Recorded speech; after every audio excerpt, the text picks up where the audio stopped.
And so we know and rely on the love God has for us. God is love.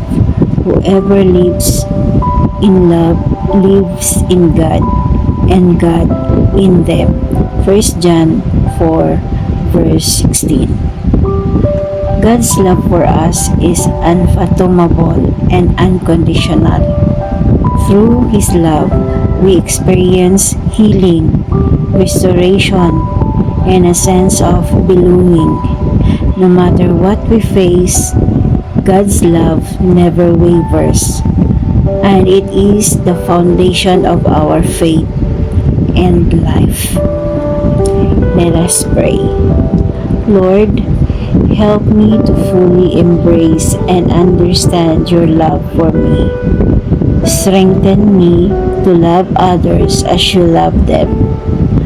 Break down any walls in my heart that prevent me from receiving your love. Let your love be the foundation to my faith and actions. Show me daily reminder of your never-ending love and grace.